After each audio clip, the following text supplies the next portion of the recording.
Magandang umaga po sa inyong lahat, and I'm so happy and as well as excited to be here with you today once again. At I was here last year, I think March, at ang dami nang nangyari mula nung time na yon. But I've always been looking forward to come back and minister dito sa ating church sa Doha, Qatar. Minsan pa nga, pakibati natin ang ating mga katabi at pakisabi po natin sa kanila, you are blessed by God. Sabihin po natin sa mga katabi natin yan, sa kaliwa, sa kanan, sa harap at sa likod, kawayan din natin sila, you are blessed by God. And even to those who's watching on social media, sa ating FB page, magandang umaga po sa inyong lahat. Life is an interesting mix of addition and subtraction, of accumulating and also discarding, of victories as well as losses. Ang buhay natin, mixture niyan. Minsan mas marami yung addition, yung accumulation, yung victory. Minsan naman, mas marami yung subtraction, yung pagkawala at yung kawalan. Sometimes we are either on that side or on this side. And bilang mga mananampalatayang Kristiyano, sa ating patuloy na pagdalo sa ating simbahan, sa ating patuloy na pag-aaral ng kanyang salita, natututunan natin paano mag-cope to both. Paano tayo dapat pag halimbawa may mga nadadagdag sa atin, pag may mga nagiging victories tayo, paano rin tayo pag may mga nawawala sa atin at nagkakaroon tayo ng loss. Tinuturuan tayo ng ating pananampalataya, tinuturuan tayo ng Biblia kung ano ang dapat nating gawin. Pero it's quite obvious na mas mahirap yung pag nawawalan tayo. Mas mahirap yung nararanasan natin yung loss. And there are many kinds of loss or losses that we experience throughout this life. Pwedeng halimbawa, nawawalan tayo ng mga kaibigan. Meron sa atin, we grew up with certain friends, we spent many years with certain friends, tapos minsan may nangyayari at nawawala yung friend o yung friends na yan sa ating buhay. Love life nga, ganun din. Minsan okay ka dito sa boyfriend mo o dito sa girlfriend mo o asawa pa nga. Hanggang sa dumadating ang araw na hindi yun nagiging okay. At pag hindi talaga nasusolve, ay nagkakahiwalay. Ganun din pagdating sa ating mga trabaho. Dito sa Middle East especially, may mga tumatagal sa kanilang trabaho at sa kanilang pagkakaintindi, hindi na sila matatanggal. Hanggang sa dumating yung araw na natanggal. O di naman kaya sa ating mga nagiging mga pursuits in life tulad ng negosyo, may mga panahon na maganda ang takbo ng isang negosyo hanggang sa dumating yung araw na hindi nagiging maganda yung takbo ng negosyo. May isa pa, yung pag tayo ay namamatayan ng mahal sa buhay. As we grow older in life, as we grow older as adults, isa sa lagi na nating mararanasan, yung tayo ay namamatayan.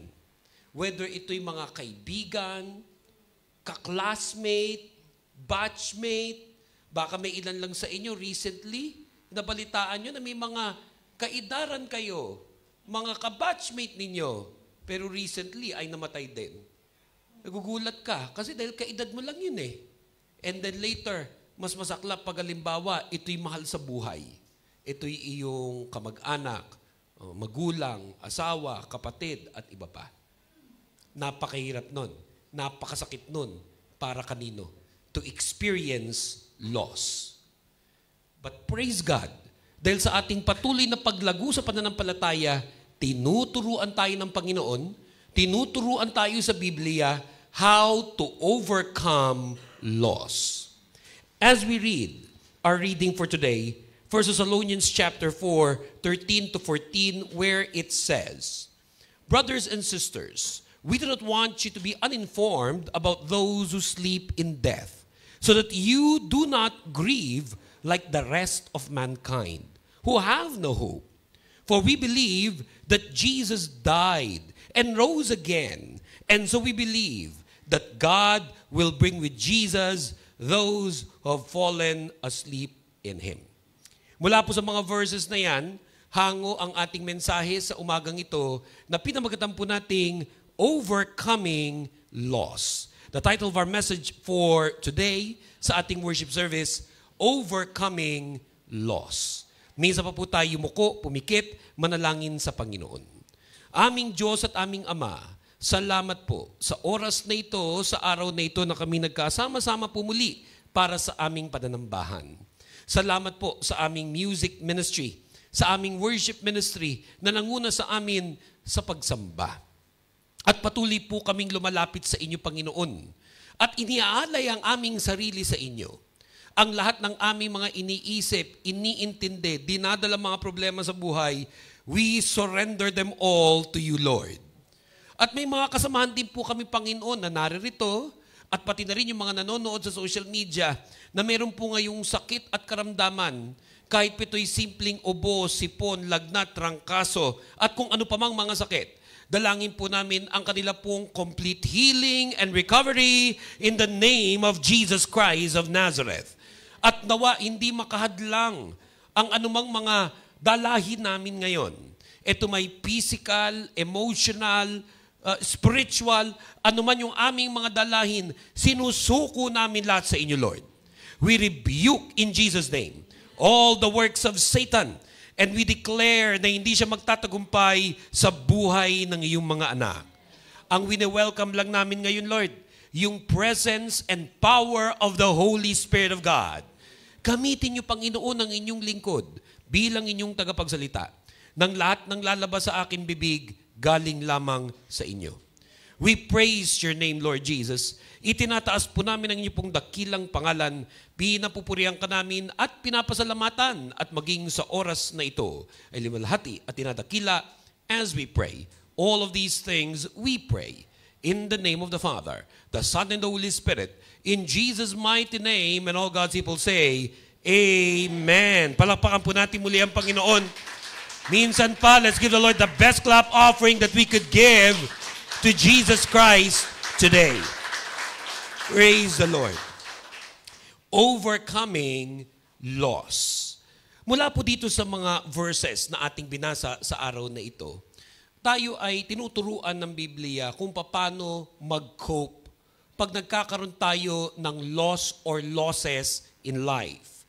Whether that be kung tayo ay nagkaroon ng losses sa ating trabaho, sa ating negosyo, sa ating relasyon, sa ating kaibigan, o kahit pa ngayon ikay namatayan, for anything na nagbigay sa iyo ng matinding kalungkutan sa buhay, mula sa mga verses na to, tinuturuan tayo ni Lord paano mag-cope. Because the context of these verses, nung panahon nila, dito sa church in Thessalonica, may mga namatay na mga miyembro ng kanilang simbahan.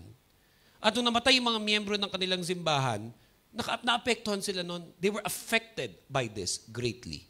And so again, I read, yung naging reminder ni Apostle Paul sa kanila, nung naranasan nila yung sila'y namatayan.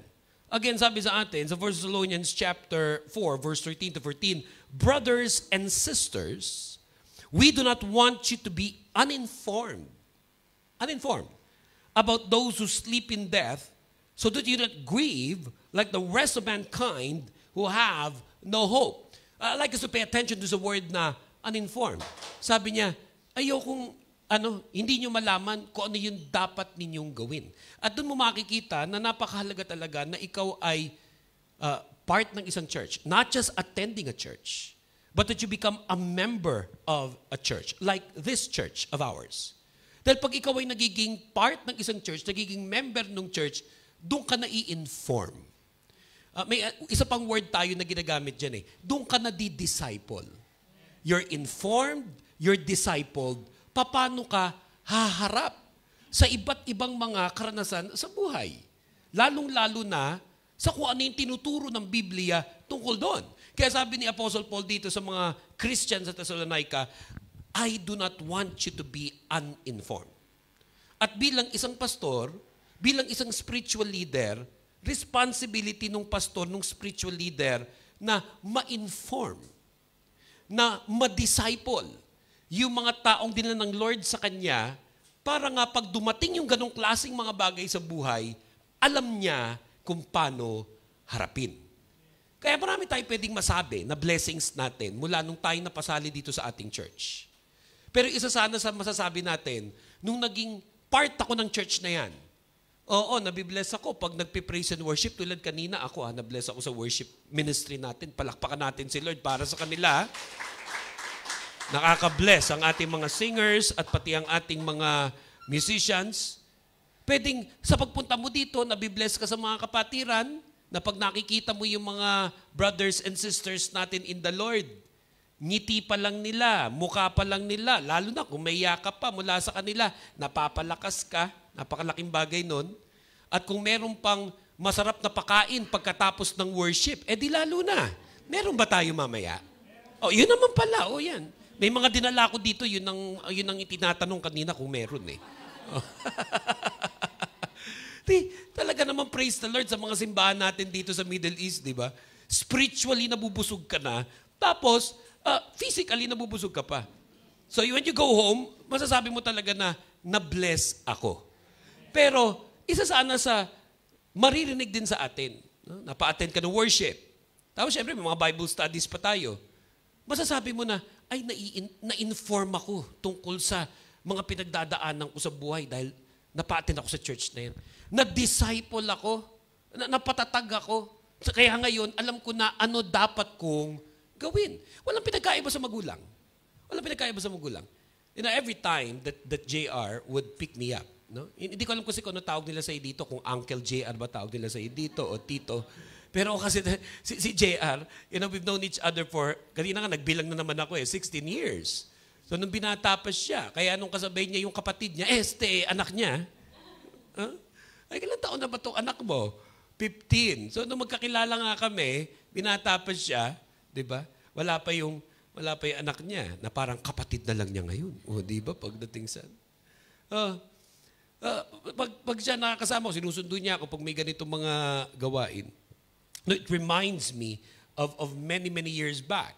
16 years. Nung una akong dumating dito sa Middle East, nag-concert ako dito sa Middle East, nag-preach ako sa mga churches dito sa Middle East, and how I'm excited even right now to visit churches, like itong church natin, to be able to contribute what I can contribute para mapatatag at mapalakas ang mga simbahan ng Panginoon, especially whether here in Qatar or in other parts of the world. Mamaya nga, pagkatapos ito, nagulat siya. Kasi dapat pagdating ng 12 o'clock, tapos o hindi tapos ang message, dapat bitbitin niya ako paalis. Kasi ang flight ko mamaya ay 2:30 ng hapon, papuntang Kuwait naman. So, diretso tayo doon. But one of the things that a pastor, a servant of God does is to properly disciple people. Properly disciple the members that God has given them. Tuturuan mo talaga ano dapat gawin. At ngayon siya, noon binata, ngayon ama na siya. So, tinuturuan niya. Of course, I know, kahit hindi mo naman sinabihan mag-bless yung anak mo, magbibless sa akin. Actually, nung lumabas ka, nag-bless siya. Kasi we went to the parking lot ng tinitiran ko and then JR got us breakfast. Nung nandun ka, ayun, nag-bless yung anak mo. Nung pagdating niya, akala niya hindi pa, sabi, nag-bless ka ba kay Tito? Oo, nag-bless. Tinuturuan niya yung anak niya Tama yun Kasi pag hindi mo tinuturuan, hindi niya malalaman na dapat. Kahit sa church namin sa Dubai, nung isang araw, pinagalitan ko yung mga miyembro Bakit kanyo? Kasi yung mga teenager, yung mga pamangkin ko, yung mga bata, pag may dumadating na siyempre mas may edad sa kanila, sinasabihan ko lahat, you bless, you bless, you bless. And then may mga miyembro ako sa church, yung mga nagpapakyut, hindi, peace bump na lang, peace bump na lang. Sabi, hindi, hug na lang, hug na lang. Sabi ko, tinuturuan nga natin mag-bless. Huwag nyo nang kontrahin. Pag nag-bless, saka na kayo mag-peace bump, at saka yung makapagpakyut lang, at masabing, hindi kasi ako matanda ka na! Kailangan nag-bless sa'yo. Pag hindi natin tinuruan yung mga batang mag-bless, pagdating ng araw, kayo rin ang dyan. Diba? Tinuturuan mo. O sa iba pang mga magulang dito, diba? Okay lang, sige, turuan niyo yung mga anak niyo na English ng English kahit kayo hirap na hirap din kayo makipag-usap sa kanila. Nung pa yan, nung bagong-bago ako dito, lahat ng mga OFW dito, ang mga anak, mga Inglesero. Tapos nung sila naman na nagsalita, puro wrong grammar lahat. Sige lang. Sige lang. Sige lang. Pero habang lumalaki yung mga anak nyo dito sa ibang bansa, huwag nyo isuspoil. Turuan nyo maglinis ng bahay, turuan nyo magwalis-walis, magugas-ugas ng plato, turuan nyo din tungkol sa pera, hindi puro gastos, turuan nyo sila ng magtipid, di ba? At napapakita mo yun dahil ikaw mismo nagtitipid ka din. Alam mo, napakahirap pag halimbawa, sabihan mo yung mga anak mo, magtipid, magtipid, magtipid.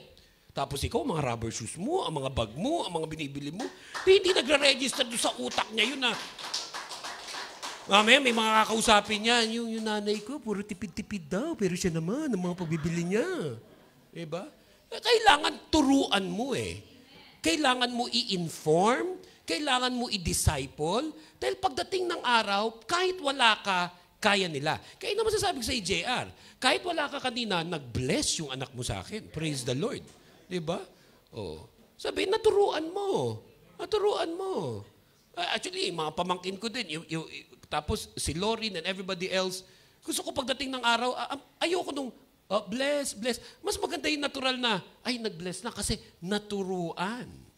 Ganon din pagdating sa pananampalataya. If you're a pastor, if you're a spiritual leader, you teach people, ganito gagawin natin pag nangyari na yung ganitong mga bagay sa ating buhay. Hindi naman sa, hinahangad mo na mangyari yun. Kasi parang earthquake yan sa Pilipinas eh. Kanina na naman may earthquake na naman in Surigao, I think. No? In Surigao. I've been saying this many, many times. In my lifetime, I have never seen yung consecutive earthquakes in the Philippines. Nung araw, pa nag-earthquake sa Philippines, isa lang, tapos yun na yun. And then another one the next year. Ngayon, sunod-sunod dyan, mga ilang mga earthquakes yan. Pero it shouldn't surprise us that much. Pati na rin bagyo. Diba? In a year, we are really, because of our geographical location, magkaka-earthquake, we belong to what is called the ring of fire. In the wisdom of God, linagay niya yung bansa natin sa lugar na yun yung concentration ng mga volcano. Japan, Philippines, New Zealand, tapos pati sa American continent, Chile, Mexico, US, ganyan. Talagang yun yung bagyo, 50 in a year. It's not a matter of will they come. It's a matter of when they will come. So even yung topic natin today, loss. Whether yung mawalan ka ng trabaho, o magka-problema ka sa negosyo, o magka-problema ang mga relationships mo, magka-problema ka sa pamilya mo, magka-problema anak mo, or yung mamatayan. It's not a matter if, will that ever happen? It will. It's but a matter of when. And when they do, have you been informed? Have you been discipled kung paano mo siya harapin? Kaya again, sabi ni Apostle Paul dito in verse 13, brothers and sisters, we do not want you to be uninformed about those who sleep in death. In reference sa kamatayan. Sabi niya, so that you do not grieve like the rest of mankind. Hindi naman sinasabing, hindi na tayo dapat mag-grieve. Nag-grieve pa rin tayo. Nalulungkot pa rin tayo. Naiiyak pa rin tayo. Masakit pa din. Pero sabi niya, pag Christian, iba na ang grieving. Iba na ang mourning. We do not grieve like the rest of mankind. Na ano sabi doon? Who have no hope. Who have no hope. Dahil sabi sa verse 14, for we believe that Jesus died and rose again. And so we believe that God will bring with Jesus those who have fallen asleep with Him. 2 words He mentions here. Sabi niya, hope. Kasi kahit anong mangyari sa ating buhay, ang tinatanim ng Lord sa puso natin, hope. Ang tinatanim ng Lord sa atin, pag-asa. Kaya nasasabi natin lagi, may pangit na nangyayari sa buhay natin ngayon, pero meron akong hope. Meron akong pag-asa. There's even several verses in the book of Psalms that speaks of this, that later on became lyrics to many, many songs. Why so downcast, O my soul?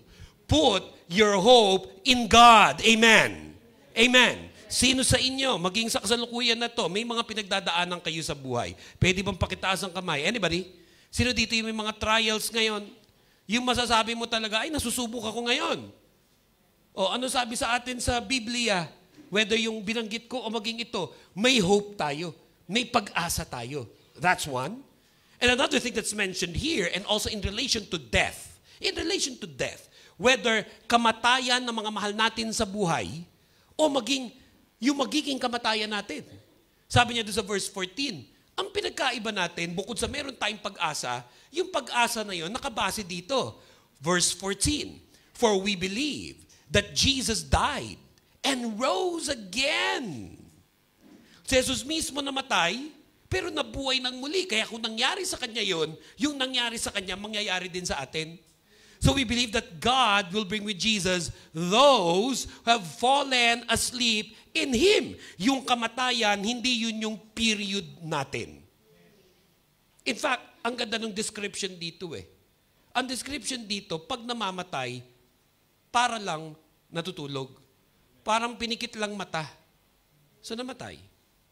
Tapos pag bumukas, nasa iba ng address. So kung nabubuhay ka pa dito sa lupa, nung nakabukas ang mata mo, ang address mo ay Bin Mahmud, Mansura, Salwa, Alsad, Najma, Wakra, o kung ano-ano pa. Diba? Pero kung inabutan ka ng kamatayan, at kung dito ka abutan ng kamatayan, o sa Pilipinas man, pag ikay namatay, para daw pumikit lang yan. Pag pikit, pag dilat, langit na. At kung ikaw Kristiyano, pag dumilat ka, langit na, edi tuwan-tuwa ka. Ang masaklap lang kung pag dilat mo, impyerno. Iba lulungkot ka na talaga, di ba? Pero pag ikaw nasa Panginoon, pag pikit mo, dilat mo, ibang address. Tapos ang maganda pa doon, pag dilat mo, ibang address, hindi ka rin mananatili doon eh. Kasi darating daw ang panahon na magbabalik si Jesucristo dito sa lupa. At lahat ng kasama niyang nandun na sa langit, babalik din dito sa lupa, bibigyan na ng glorified bodies, and we will rule and reign with God for all eternity. Yun yung ating paniniwala. Yun yung pinag-aaralan natin sa Biblia. Kaya meron tayong eternal life. Nakakatakot pa rin ba ang kamatayan? Of course. Maraming mga nagtatapang-tapangan na sinasabi, ako hindi ako natatakot mamatay. Pero pag bilang nag-turbulence yung aeroplano, Diyos ko po, pag-pray tayo. In Jesus' name, in Jesus' name. O yung mga biglang nag-earthquake, may mga na-bidyong ganun eh, na sa dashcam kung saan, di ba nung nag-earthquake, marami ka maririnig, in Jesus' name, in Jesus' name, in Jesus' name. Kasi ibig sabihin, kahit anong paniniwala nila na may eternal life o sa langit sila pupunta, humanly speaking, may takot ka pa rin sa kamatayan. May takot pa rin. Hindi yun nasisiro. May mga mangilan-milan na masasabi kong ang tapang talaga, nasasabihin nila, hindi na ako natatakot mamatay. May mga ilan kang marinig na, baka naman totoo talaga yun eh. Diba? Pero limbawa today, kung talagang marami dito hindi na natatakot mamatay, mamaya magpa-pray kayo sa akin. Kasi hindi pala kayo natatakot eh. Eh, pag-pray na kita. Lord, di daw takot ito. Pero, dahil nga tayo nakakakilala sa Panginoon, nare-realize natin, dumating man yun. Alam natin, hindi yun yung period natin, hindi yung ending natin. Meron tayong hope, meron tayong faith. And that tells us how Christians overcome any kind of loss. Number one, we overcome because of our faith. We overcome because of our faith. Napakalaking bagay talaga sa atin ng salita ng Diyos. Binibigyan tayo ng pag-asa, pinalalakas ang ating pananampalataya. Kaya pag nasasabi nila, ba't kinakaya mo? Ba't nakakaya mo? Because of the Lord. Because of His Word. Because of the hope and the faith that God is building up inside of me. Pwedeng nung araw, hindi ko talaga ito kakayanin. Pero ngayon, nagugulat na rin ako, ba't nakakaya ko? Kasi hindi na ako the same. We do not grieve like the rest of mankind who have no hope, who have no faith. So, wag naman sana na may matanggal sa inyo sa trabaho. Pero kung dumating man yung panahon na matanggal ka sa trabaho, malulungkot ka, pero meron kang hope, meron kang faith. Kung halimbawa, dumating ang araw, magkaproblema kayo ng asawa mo, magkaproblema kayo ng anak mo, nalulungkot ka, pero meron kang hope, meron kang faith. Na hindi ka hahayaan ng Lord at ang pamilya mong manatili lang na ganon. Kung magkakaroon ka pa ng iba't iba pa mga pagsubok sa buhay, oo, malulungkot ka. At kung kailangan iiyak, iyak mo siya. Lalo na kanina habang nag-worship, umaawit sa Lord.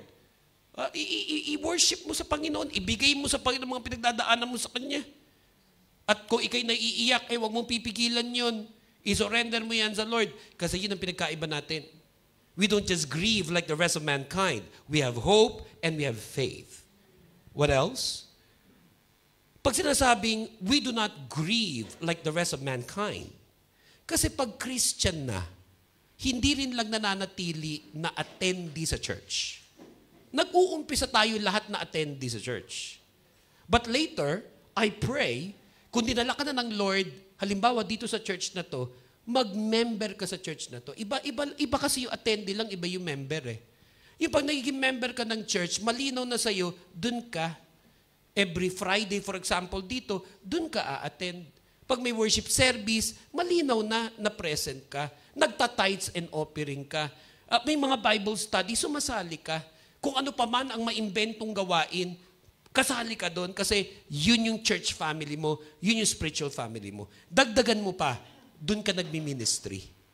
Kasi ako'y naniniwala na dapat lahat ng Kristiyano at some point in time in their lives, dapat mag-serve. Dapat nagsuserve. Kasi yun yung isang dahilan kung bakit sinasabi, we do not grieve like the rest of mankind. Because the rest of mankind na hindi nakakakilala kay Jesus Christ, walang church.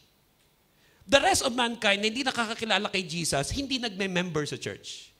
Yung the rest of mankind na hindi nakakilala kay Jesus Christ, hindi nag-serve at nag-minister do sa church the way we serve and minister in the church. At yun ang isang bagay kung bakit maraming Kristiyano nalalagpasan nila ang mga pinagdadaanan nila. Nagsiserve kasi sila.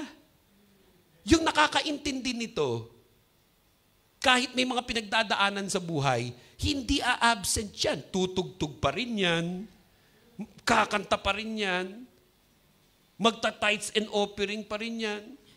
Minsan nga may sakit pa yan pero talagang maglilingkod pa rin kasi hindi niya hahayaan yung ministry niya na hindi magpatuloy. Lalo na kung walang ibang gagawa. Ganun yung mga napaka-committed sa ministry.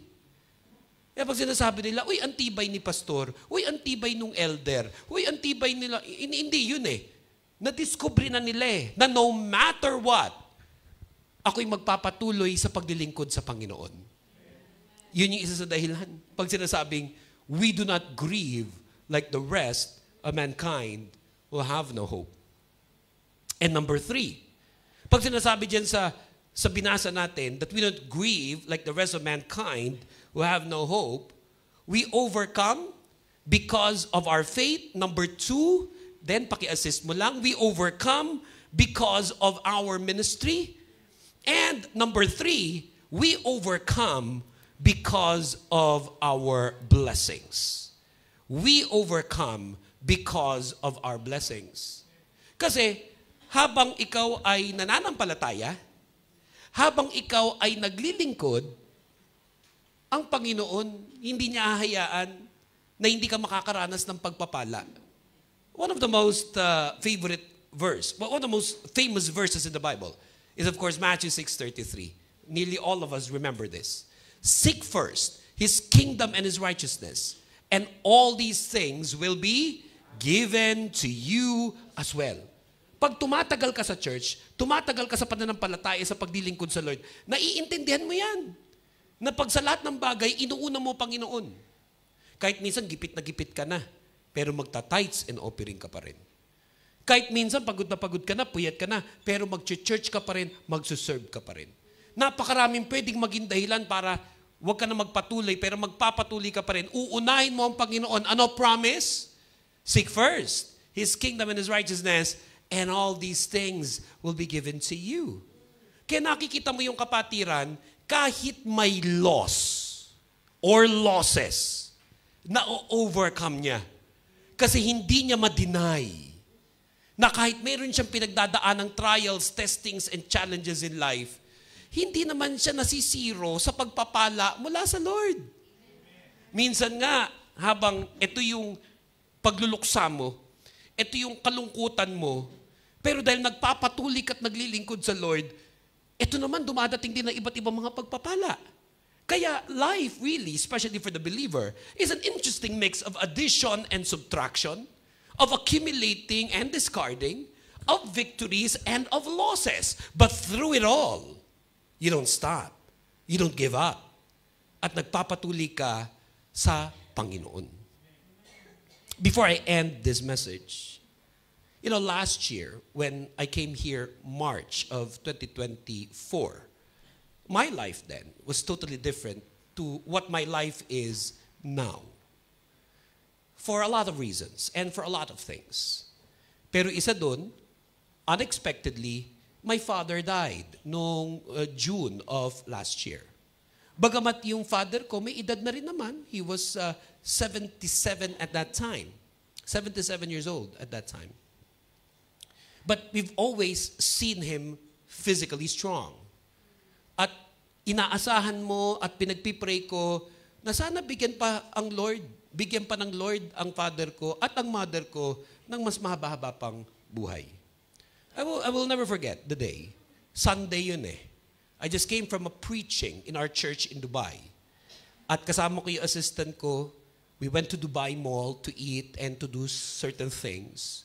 At nung patapos na kami ng pagkain, mga 9 ng gabi na yata yun, Dubai time, I got a call and a message from my niece na i-video call ko sila.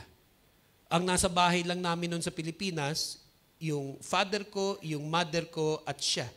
Dahil yung brother ko, si Pastor Romel, at yung wife niya nasa London noon, sa United Kingdom to minister. Tapos yung sister ko, pareho kami, dati taga rito yun sa Qatar, and then nung time na yun, kalilipat lang ng Dubai.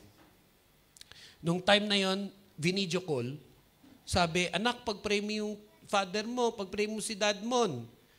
Sila, na nandun mismo sa bahay, umaasa pa sila na buhay pa yun o mabubuhay pa siya. Pero ako, sa tagal ko na ng pagpapastor, I've been a pastor for 31 years na. Napakarami ko ng encounter sa ganyan bilang pastor. Kaya nung binibidyo yung father ko, alam ko na eh. Kung hindi man patay na yon, papunta na siya dun. Kaya habang pinagpipray nila, sabi ko, tawag kayo agad ng ospital. Now na. And then nung patay na yung phone, it was a waiting game of about 30 minutes to 1 hour. One of the longest 30 minutes and 1 hour of my life. Pero alam ko na sa utak ko, doon na yun tutungo. And finally, after 30 minutes to about an hour, I got the news. My father passed. 3 kami magkakapatid. Yung kapatid ko, panganay, nandun sa UK no, nagmi-minister as a guest. And then my sister, though palipat ng Dubai, was still here in Qatar. And then ako, 3 kami. So, panganay, gitna ako, yung bunso kong kapatid. At nung namatay yung father ko, ang nandun, nanay ko, at saka yung pamangking kong babae.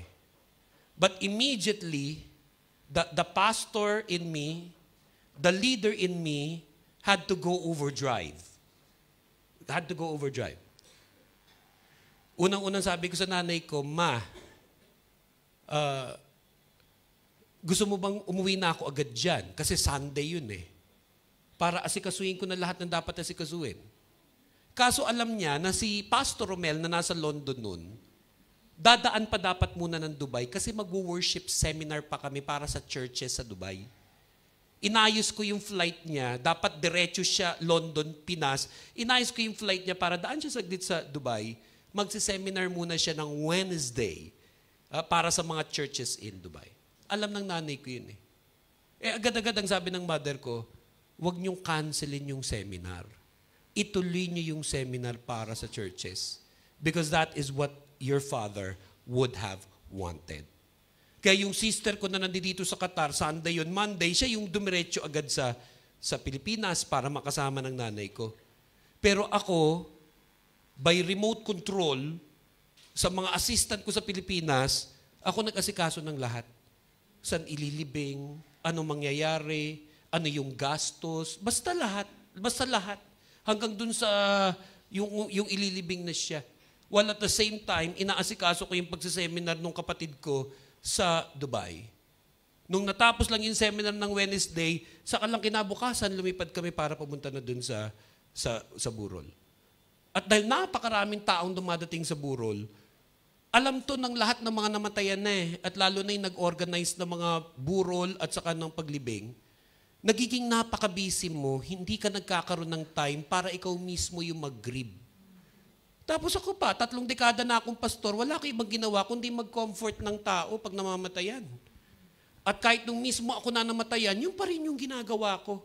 Whether for other people that were arriving, at pati na rin mismo sa kapatid ko, sa kuya ko, sa bunso ko, sa kapatid, sa nanay ko, hanggang sa na-realize ko tapos na yung lahat.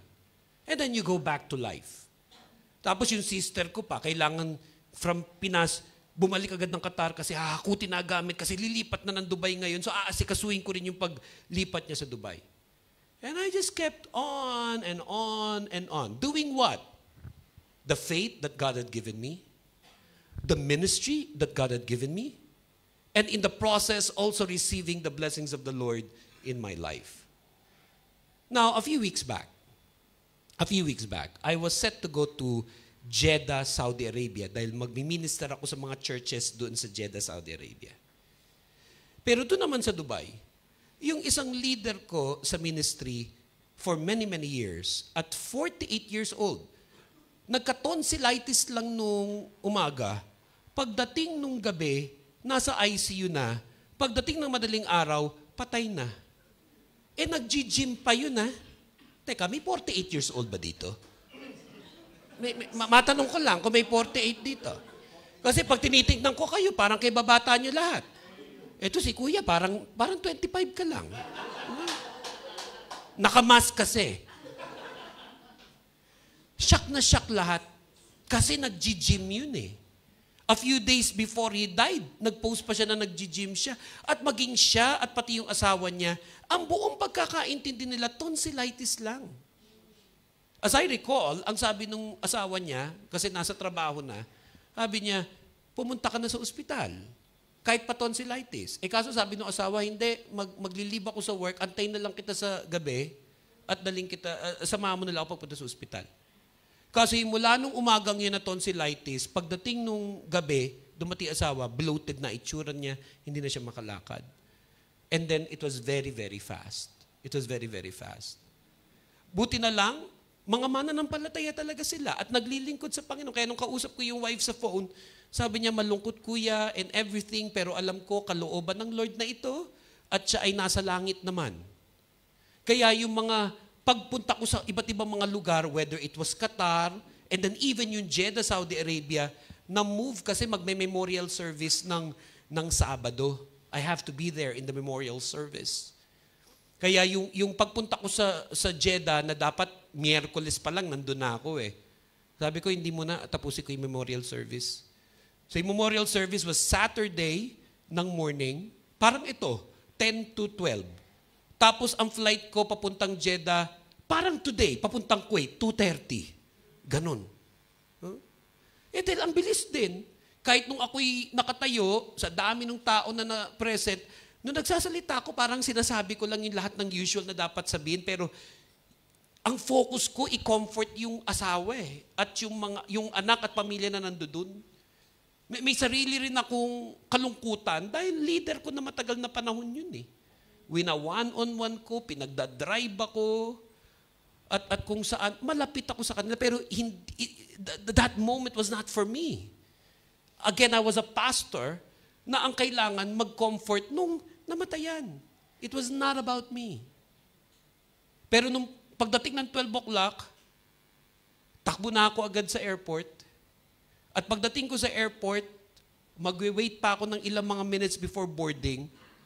Nagulat ako. Kasi walang tigil yung iyak ko. Walang tigil yung iyak ko. Unang-una, dahil namatay siya. At para sa pamilya niya. And then parang lahat ng hindi ko naiyak sa buhay ko, naiyak ko nung oras na yun. Kasama na yung kamatayan ng father ko. Kasi pwede mong isang tabi yung grief, isang tabi yung mourning. Pero darating at darating ang araw, bubuhos at bubuhos yan eh. Bubuhos at bubuhos yan eh. Tapos hindi lang yung tungkol sa tatay ko, parang lahat na nangyari sa buhay ko, whether yung nangyari sa churches namin, mga nawalang tao sa aking buhay, mga naging kabiguan ko sa buhay, parang nung moment na yon, bumuhos siya lahat. Bumuhos siya lahat. Nung sumakay na ako sa eroplano, medyo matagal-tagal eh, parang 2 hours yun eh. Ang Dubai to Jeddah, parang 2 to 3 hours yun eh.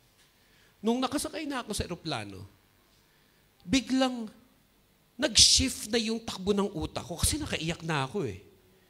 Ang tumatakbo na sa utak ko, papunta na ako sa Jeddah ngayon. The last time na nasa Jeddah, Saudi Arabia ako was 38 years ago. Nung nakatira kami nung araw sa Saudi.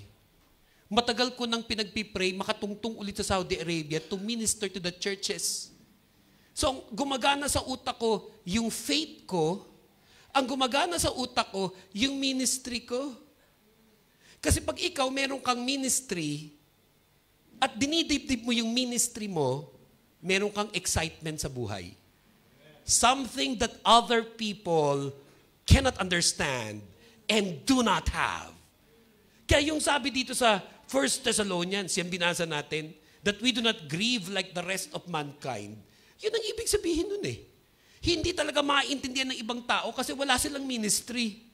Hindi maintindihan ng ibang mga tao kasi naiintindihan yung ibig sabihin nung lalim nung nagmi-ministry sa Lord. May excitement ka sa buhay. Actually, marami nga may ministry rin, pero pag hindi nila lubos na naiintindihan yung paglilingkod sa Panginoon, pwedeng ang ministry burden sa kanila. Kaya lungkot na lungkot ako doon sa ganung mga tao. Naaawa ako doon sa ganung tao. Halimbawa, nung bagong-bago ako dito, noong 2009, nagko-concert ako dito, nagpipreach ako sa halos lahat ng churches dito sa Qatar. So, minsan yung Friday, may service sa umaga, may service sa hapon, may service sa gabi. Kaya mga churches nung araw, palitan sa pagsundo sa amin. Alam mo, pipikip kami sa bahay. Kunyari, si ganitong church, pinick up kami, nag-preach doon. Mamaya, pagpipreach ako sa church nila JR. Si JR ngayon susundo sa akin. Kaya ang dami ko naging mga sumusundo dito nung araw eh. Pero napansin ko rin ng panahon na yon, may mga sumusundo sa akin, na galak sila sa ginagawa nila. At meron ding sumusundo sa amin na parang hirap na hirap sila, kinakaladkad yung paan nila. Yung parang napipilitan lang. Praise the Lord. Never ko naranasan kay JR yan. Mula noon at hanggang ngayon, matik na yan. Ang totoo, may kotse ako ngayon dito eh. Hindi ko lang dinala dahil nga papunta na kami ng airport. Pero ayan, matik na yan. Alam niya, susundiin niya ako, ate niya dito. Sabi ito, tatakbo niya ako mamaya sa airport. May taong alam mong na-excite siya sa ministry niya. And that was what I was feeling when I was in the plane. Mula sa lungkot na lungkot ako, iyak ako ng iyak. Ngayon, pagdating ko sa aeroplano, hindi sa nakalimutan ko na yung nangyari, pero nako-comfort ako nung excitement sa buhay na maglilingkod ako sa Panginoon. Na kung may mga namatay man, may mga kinuha na si Lord, tapos na-mission nila. Napakarami ko ng kaibigan pastor dito sa Qatar na namatay na rin eh. Ilan na rin yun eh. Ilan na rin yan eh. Iba hindi nga matanda, mga bata rin eh. Pero, sila patay na, tapos na-mission nila. Ako buhay pa, ikaw buhay pa, for now, for today. Kaya habang buhay ka pa for today, dapat nagsaserve ka. At habang naglilingkod ka, yan lang ba ang palakpak ng excited? Yan lang ba ang palakpak ng gusto pang mabuhay? Kasi kung gusto mo nang mamatay, wag ka pumalakpak. Tapos mamaya, papaaltar ko ako sa mga nagmamadali. Gusto magpa-expressway to heaven. Pero yung nandito pa, excited sa buhay kasi may pagagawa pa si Lord sa iyo. Kaya sinasabi ko sa inyo, we do not grieve like the rest of mankind who have no hope, who have no faith, who have no ministry, who are not excited to serve. Pag excited ka mag-serve, what you do comforts you and helps you to overcome loss. Kaya kahit nalulungkot ako, pero na-excite naman ako, papunta ako Jeddah, Saudi Arabia. It will be my first time in 38 years. And in my 16 years in the Middle East, ito na yung matagal ko pinagpipray, finally tutungtong ako sa Jeddah, Saudi Arabia. So we overcome loss because of our faith. We overcome loss because of our ministry. But finally, we overcome loss also because of the blessings that God gives to us. Nung ako'y nandun sa aeroplano, Fly Dubai yun budget air Sa sobrang pagmamadali ko sa pag-book ng tickets, hindi ko na nasabi doon sa nag-book ng ticket, lagyan mo ng pagkain. At ang iniisip ko naman, 1 hour lang yung flight, hindi ko naisip na 2 hours yung flight. Pero gutom na rin ako kasi nga galing ako sa memorial service, tapos diretso sa airport. So, sabi ko, ako'y napaupo doon sa aeroplano minsan, 3 upuan yan, di ba? Nandun ako sa gitna. Tapos may katabi ako na dalawang mga ibang lahi. Umra pa nila nun. So may mga katabi ako nakatwalya lang. Ibang lahi. Tapos may katabi ako sa napakabantot na, sorry ang bantot talaga niya. Katabi ko. Tapos may pera naman ako. Kaso nga lang nandun sa wala akong assistant na kasama. Normally I do. Yung maleta ko nandun sa taas. So tinatamad na rin ako kunin. Kaya sabi ko titiisin ko na lang to. Mamaya nung dumadating yung mga flight attendant, grabe, ang daming pagkain. Parang lahat yata sa aeroplano bumili ng pagkain. Parang ako lang yung wala. So nararamdaman ko na parang, ako lang ba talaga yung walang binili? Ngayon, nung dumating na ngayon yung mga flight attendant, yung flight attendant na ibang lahi, kumuha ng papel. Tapos, kinausap ako. Nasa gitna ako, di ba sabi? Sir, according to this, you don't have food.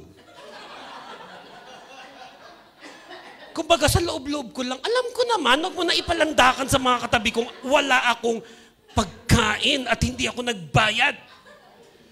Naka-Amerikana pa naman ako ng ganito. So kumbaga ramdam na ramdam ko parang wala akong pera ng mga oras sa'yo. Parang aping-api ako. Tapos pagkatapos nun, mamaya, kinausap na niya yung dalawang katabi ko. Ang sabi niya, how about you, sir? Chicken or lamb? Doon sa isa, how about you, sir? Chicken or lamb? Kumbaga, pinalalandakan talaga sa akin na, di ba? Yung dalawa ko, may mga option pa. Nung naabot na sa kanilang dalawa, di dumiretso na siyang ganun. Mamaya bumalik, inabutan ako ng tubig. Hindi na nagsalita, pero nung inabutan ako ng tubig, nababasa ko yung nasa utak niya, kawawa ka naman, wala ka makakain, kaya ito yung tubig para sa'yo. Pero alam mo, nung inabot niya sa akin yung tubig, tuwan-tuwa ako, hawak-hawak ko. Sabi ko, Lord, thank you sa blessing na to. Na kahit pinalandakan niyang wala akong pagkain.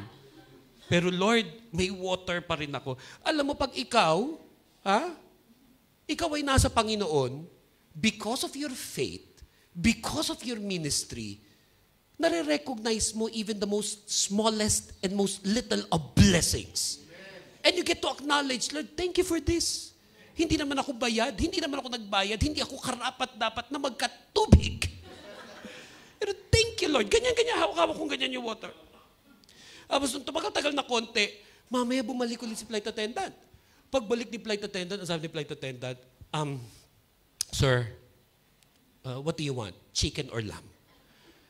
Nagulat ako kasi hindi ako bayad. So it's either may tumanggi at may sobra, o basta may nangyari na konsyensya siya. Basta kung ano man yun, wala na akong pakialam. Basta ang alam ko, hindi ako nagbayad, hindi ako karapat-dapat magka-chicken or lamb, pero sinagot ko pa rin siya, lamb. Sabi ko, lamb. Para maiba naman, di puro chicken. At nung inabot na sa akin yung lamb, I tell you this is really true. This is really true. Siguro dahil halo-halo na nga yung emosyon.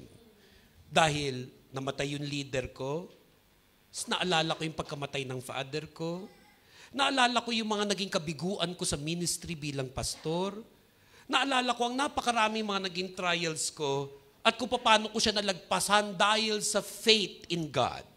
Dahil sa pagmi-ministry ko sa Panginoon. At ngayon may blessing ako that I was not deserving. Nung binubuksan ko yung pagkain at sinusubo ko siya, umiiyak ako. I was teary-eyed. First time ko naranasan na kumakain ng lamb na umiiyak ako. Tapos biglang na-realize ko, teka, yung salvation natin sa Lord, ganun din eh. You do not deserve, pero in the wisdom of God, binigay niya si Jesus Christ as the Lamb of God who takes away your sins, gives you a relationship with God, gives you eternal life. Kaya nung lumanding ako sa Jeddah, Saudi Arabia, kung ano man yung mga naging loss or losses ko in life, I was able to overcome. Because at that very moment, pinaramdam at pinarana sa akin ng Lord, in spite of and through it all, may blessings ako mula sa Panginoon. Knowing all of these things, make this your prayer for today. Gawin po natin panalangin ito sa Panginoon. Help me, Lord, to overcome. Knowing all of these things, make this your prayer for today. Help me, Lord, to overcome. Kung meron kayong mga cellphones, pwede bang pakilabas ninyo? Pwede bang pakipicturean nyo yung mga slide natin? Kung nasan man yung mga slide na yan, ayan. Pakipicturean nyo siya right now, pakizoom ninyo, pakipicture ninyo. And then later, after the service, pakipost ninyo sa inyong mga Facebook o Instagram o kung ano pang social media platform and share this slide to the rest of the world. Can you repeat after me and say these words? Help me, Lord, to overcome. And can you say it one more time? Help me, Lord, to overcome.